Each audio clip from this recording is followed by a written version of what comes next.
If you're in the market for a compact crossover with third row seating, there's really not that many choices in North America. I can't really think of too many off the top of my head, but one that we do definitely know about is the Mitsubishi Outlander, which is a compact crossover with pretty much standard third row seating across the board. For 2022 model year, the Outlander has been redesigned, refreshed, and it's looking better than ever. You have this really cool kind of sci-fi looking grille, really kind of bold styling on the inside and outside. Maybe not for everybody, but I think it's super cool. Great powertrain. Mitsubishi is partially owned by Nissan, so it does utilize some sharing on mechanical bits, namely the engine and transmission.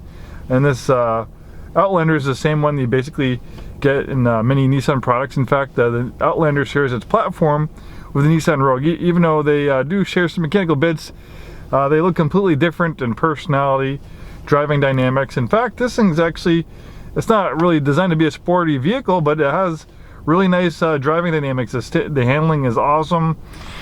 Driving, you have this big wide hood. Even though it is a compact, it kind of gives it a bigger, kind of truckier feeling than it really is, but believe me, it doesn't drive like a truck at all. This thing drives like a car.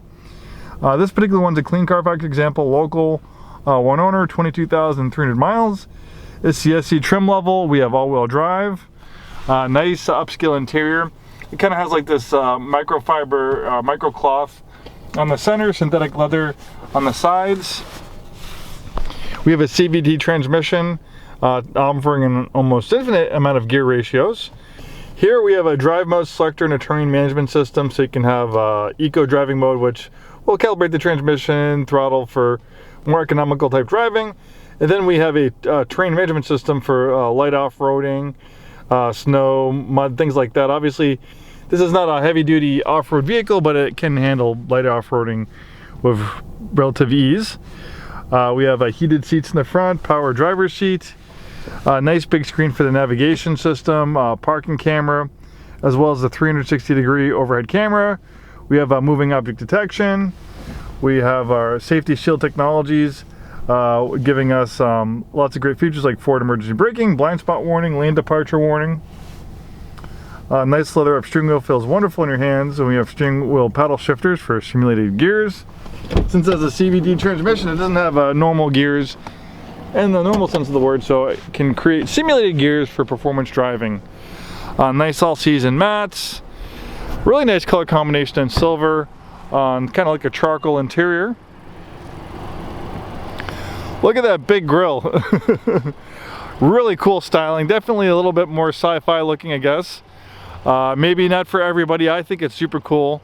Definitely, I think the styling is a lot more bolder than on the Nissan Rogue, which is a little bit more conservatively styled. You also have this really nice big wheel and tire package, giving it really nice looks, 20-inch wheels.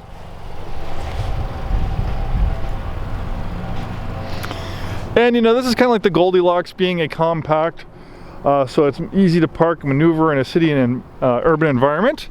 But yet it has a decent amount of interior space. I'm 6'2". I'm fairly comfortable in the second row. But the ace in the hole is that you have third row seats as well.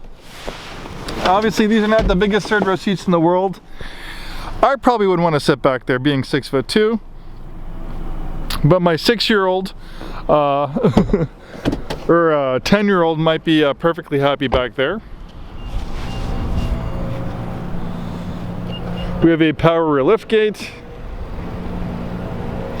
The second and third row seats, they fold fairly flat for awesome cargo space. Under here we have a little extra storage. Those are the headrests for the third row seats.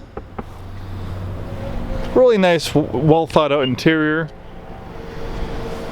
If you do value Japanese build quality, the Nissan Outlander is built and assembled in Japan.